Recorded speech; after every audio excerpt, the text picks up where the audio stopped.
കേട്ടോ.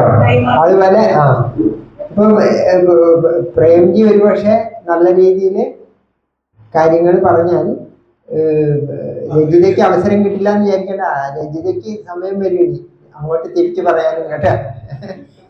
അപ്പൊ പോസിറ്റീവ് ഇവിടെ പോസിറ്റീവ് ഉണ്ട്, നെഗറ്റീവ് ഇല്ല. നമ്മൾ നെഗറ്റീവ് അറിഞ്ഞിട്ടില്ല അല്ലേ? എന്തെങ്കിലും നെഗറ്റീവ് ഒന്നും ആരും കാണുന്നില്ല ഇവിടെ. നെഗറ്റീവ് ഇല്ല. നമുക്കിവിടെ നെഗറ്റീവ് എന്ന വിഷയമില്ല. നമ്മളിവിടെ പോസിറ്റീവ്.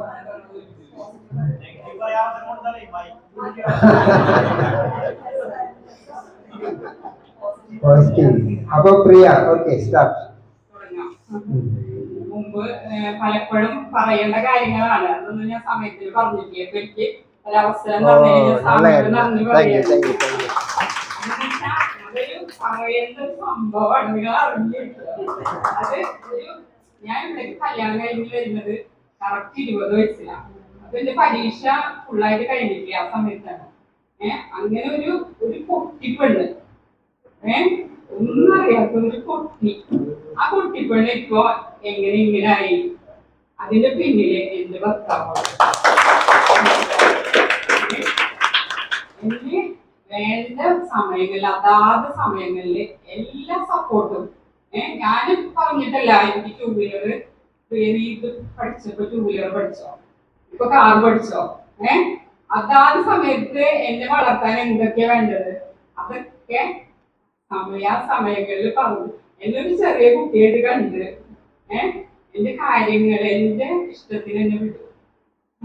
എന്റെ ഇഷ്ടമുള്ള ഫീൽഡ്, ഞങ്ങളുടെ ഇഷ്ടങ്ങൾ തമ്മിൽ കുറച്ച് മാച്ച് കുറവുണ്ട്, പക്ഷെ എനിക്ക് സ്വാതന്ത്ര്യം ഉണ്ട്. മനസ്സിലായോ? ഇപ്പൊ ഞാനിപ്പോ ഒരു ഉദാഹരണം പറയാന്ന് വെച്ചാൽ എന്റെ മുടി വെട്ടാന്നുള്ളത് എന്റെ ഒരു തീരുമാനമായിരുന്നു. സത്യത്തിൽ പറഞ്ഞാൽ കുറെ മുടിയൊക്കെ നരച്ചു. അപ്പൊ കുറെ നാളൊക്കെ ഡൈയൊക്കെ ചെയ്ത് നടന്നപ്പോ ഞാൻ വിചാരിച്ചു ശരീരം അതിന്റെ പ്രായത്തിന്റെ ലക്ഷണങ്ങൾ കാണിക്കട്ടെ, അത് കാണിച്ചോട്ടെ, ഞാൻ എന്തിനാണ് മറച്ചു പിടിക്കേണ്ട കാര്യം, അതെല്ലാവരും കാണട്ടെ എന്ന് വിചാരിച്ചു. അപ്പൊ ഈ ഡൈ ചെയ്യുമ്പോ മുടി ഇങ്ങനെ ബലം പിടിക്കുക, എനിക്ക് അനുസരിച്ചും എണ്ണയൊക്കെ പറ്റി അതൊന്നും പറ്റില്ല. ഡൈ ചെയ്യുമ്പോ ഡൈ ചെയ്ത് പൈസ ഒക്കെ കൊടുത്തതൊക്കെ ചെയ്ത് 2 ദിവസം കഴിയുമ്പോഴേക്കും എനിക്ക് എണ്ണ പറ്റാൻ തോന്നുന്നു. അങ്ങനെ 2 ദിവസം കഴിയുമ്പോഴേക്കും കറുത്ത മുടിയൊക്കെ വെളുക്കും. അപ്പൊ അങ്ങനെ കുറെ നാളായിട്ട് ഒരു പ്രശ്നമായിരുന്നു. അപ്പോഴും ഒരു പ്രശ്നമില്ല. ഞാൻ ഒരു ദിവസം രാത്രി വെറുതെ പറഞ്ഞതാണ് മുടി വെട്ടണം, എനിക്ക് ഇവിടെ വെട്ടിത്തരാൻ പറഞ്ഞ. അപ്പൊ തന്നെ ചേട്ടനത് വെട്ടിത്തന്നു. അതെന്താ വെച്ചാ അങ്ങനെ ഒരു കാര്യത്തിൽ എന്നെ ഇങ്ങനെ വിട്ടിരിക്കുകയാണ് എന്റെ ഇഷ്ടങ്ങളിൽ കൂടെ. എനിക്ക് താല്പര്യം ഇങ്ങനെ ഉള്ള കാര്യങ്ങള്, എഴുത്ത്, വായന, അങ്ങനെയൊക്കെയാണ്. അപ്പൊ നിങ്ങളിപ്പോ സ്വാമി എല്ലാവരും ഒക്കെ പറയല്ലോ ഞാനിങ്ങനെ ചെറുക്കമുള്ള കാര്യങ്ങൾ ഇങ്ങനെ പഠിക്കണു, എഴുതണു, ചെയ്യണമെന്നൊക്കെ. അതൊക്കെ എനിക്ക് എങ്ങനെയാ പറ്റുന്നത്? ഞാൻ ഈ ജോലി കഴിഞ്ഞ് വന്നിട്ട് ബാക്കിയുള്ള സമയം ഉണ്ടല്ലോ, എനിക്ക് കുറച്ച് സമയമുള്ളൂ ആകെ. ആ സമയം ചിലപ്പോ ഒരു സെക്കൻഡ് സാറ്റർഡേ ആണെങ്കിൽ ഞാനൊരു ഫുൾ ഡേ ചിലപ്പോ ഇതും ഇരിക്കും. അതിന്റെ താല്പര്യം കൊണ്ട്. അപ്പൊ ഈ വീട്ടിലെ കാര്യങ്ങളൊക്കെ ഒരു വീഴ്ചയും ഇല്ല, ഒരു പരാതി ഇല്ല, പരിഭവമില്ല, നീ അങ്ങനെ ചെയ്തില്ല അങ്ങനെ ചെയ്തില്ല, എല്ലാം അതിന്റെ രീതിയില് നല്ല രീതിയിൽ കുടുംബം പോകും. ഒരു പ്രശ്നമില്ല. ശരിക്കും എല്ലാവരും മാതൃകയാക്കേണ്ട ആ ക്യാരക്ടർ. ആള് ഗൾഫിലായിരുന്നു. ഗൾഫില് നല്ല രീതിയിൽ ബിസിനസ് ഒക്കെ ആയിട്ട് പോയിക്കൊണ്ടിരിക്കുകയായിരുന്നു. അപ്പോഴാണ് പ്രതീക്ഷിക്കാതെ കുറച്ച് ഒരു ഇടവേളയ്ക്ക് ശേഷം ഞങ്ങൾക്ക് 3ാമത്തെ കുട്ടി ജനിക്കാനിടയായത്. അപ്പൊ ആള് പറഞ്ഞതെന്ന് വെച്ചാ, ഞാൻ പറഞ്ഞു എനിക്ക് പറ്റിയ ഈ ജോലിയും എന്ന് വെച്ചാൽ കല്യാണം കഴിഞ്ഞ് വരുമ്പോ തന്നെ വീട്ടിൽ അമ്മയില്ല, ആകെയുള്ളത് പ്രായ അച്ഛനാണ്. എന്നിട്ട് പിന്നെ എനിക്ക് വേഗം ജോലിയൊക്കെ കിട്ടിയപ്പോ വളരെ ബുദ്ധിമുട്ടായിട്ടാണ് എന്റെ കാര്യങ്ങളൊക്കെ കഴിഞ്ഞു പോയിട്ടുള്ളത്. കുട്ടികളെ നോക്കുക, അച്ഛനെ നോക്കുക, കുടുംബം നോക്കുക.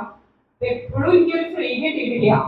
ഞാൻ പറഞ്ഞു എനിക്ക് വേണ്ട, എനിക്ക് പറ്റില്ല അതെന്ന് പറഞ്ഞു. ചേട്ടൻ പറഞ്ഞു എനിക്ക് എപ്പോഴാണ് ഈ കുട്ടിയെ നോക്കാൻ ബുദ്ധിമുട്ട് വരുന്നത് ഒരു വാക്ക് പറഞ്ഞാൽ മതി, അപ്പൊ ഞാൻ ജോലി നിർത്തിയിട്ട് ഇവിടെ വരുന്നു. അങ്ങനെ 6 മാസം എനിക്ക് മെറ്റേണിറ്റി ലീവ് കിട്ടി. 6 മാസം തൊട്ട് 1 വയസ്സ് വരെയുള്ള 6 മാസം എന്റെ അമ്മയും ചേട്ടന്റെ പെണ്ണന്മാരൊക്കെ കൂടിയിട്ട് കുട്ടിയെ നോക്കി. ആ 1 വയസ്സായപ്പോൾ ചേട്ടൻ നാട്ടിൽ വന്നു. അപ്പൊ അത്രയും ജോലിയുടെ അതിൽ നിൽക്കുമ്പോഴാണ് ആ ലക്ഷങ്ങളൊക്കെ കളഞ്ഞിട്ട് അതിലൂടെ നാട്ടിലായി. അപ്പൊ പിന്നെ എന്തിനും ഒരു പ്രശ്നമില്ല, എന്ത് ചെയ്യാനും ഒരു പ്രശ്നമില്ല. എന്നാലും പറയും ഞാൻ എന്തിനാ എന്റെ ജോലിയൊക്കെ കളഞ്ഞിട്ട് ഇവിടെ വന്നത്, ഇതിനൊക്കെ വേണ്ടിയിട്ടല്ലേ. എന്ത് കാര്യം എനിക്ക് ഒരു കാര്യത്തിനും ഒരു ബുദ്ധിമുട്ടില്ല. പിന്നെ എല്ലാ കാര്യങ്ങളും ഇങ്ങനെ മുൻകൂട്ടിയൊക്കെ ചിന്തിച്ച് അത് മുൻകൂട്ടി കാണാനുള്ള കഴിവുണ്ട്. ഞാൻ പൊട്ടത്തെയാണല്ലോ, എനിക്ക് ഇതിനൊന്നുമുള്ള കഴിവില്ല. അപ്പൊ എനിക്കും കൂടിയുള്ള കാര്യങ്ങൾ ആള് ചിന്തിച്ച് കുടുംബം നല്ല രീതിയിൽ കൊണ്ടുപോകാനും എന്റെ കാര്യങ്ങളും കുട്ടികളുടെ കാര്യങ്ങളും പിന്നെ ആളിവിടെ നാട്ടിലായപ്പോ കുട്ടികളുടെ കാര്യങ്ങളൊന്നും ബുദ്ധിമുട്ടില്ലാണ്ടായി. അവരൊക്കെ നല്ല രീതിയിൽ എത്തിക്കാൻ കഴിയുന്നത് ആള് കുറച്ച് സ്ട്രിക്റ്റ് ആണ്. ആ ഒരു ഇതിൽ തന്നെ പോണം എന്നുള്ളൊരു ഇതാണ്. കുട്ടികളൊക്കെ നേരായ വഴിയിൽ കൊണ്ടുപോകാനും അവരൊരു ഇതിലൊക്കെ എത്തിക്കാനൊക്കെ പറ്റിയത് ആള് പിന്നെ നാട്ടിൽ വന്നപ്പോഴാണ്. എനിക്ക് എല്ലാം കൂടി പറ്റുന്നുണ്ടായിരുന്നില്ല.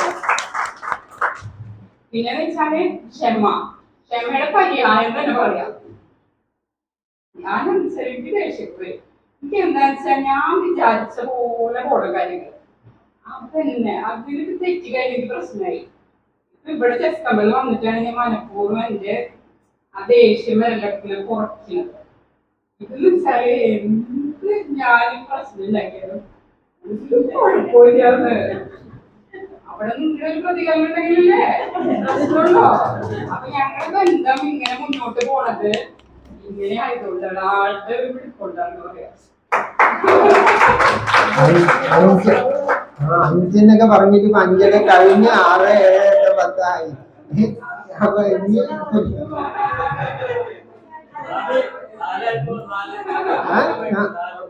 4 ആരെങ്കിലും എണ്ണം വെച്ചിട്ടുണ്ട്. ഓക്ക് അതും തന്നെയാണ് തന്നത്. ഇനിയിപ്പോ അത് എണ്ണാനൊന്നും പറ്റുന്ന അവസ്ഥയില്ല. അതിനകത്ത് കുറെ കാര്യങ്ങൾ എന്തായാലും ഒന്നും കൂടെ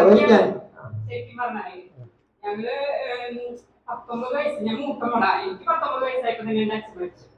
അപ്പോ പെട്ടെന്ന് പിന്നെ കല്യാണം നടന്നു. അപ്പൊ അവിടുന്ന് തൊട്ട് എനിക്കൊരു പ്രശ്നമില്ലാണ്ട് ഒരു ബുദ്ധിമുട്ടറിയിക്കാണ്ട് ഇത്രയും നല്ല ജീവിതം തന്ന മനുഷ്യർ ഞാൻ അത്രയും കടപ്പെട്ടിരിക്കുന്നു.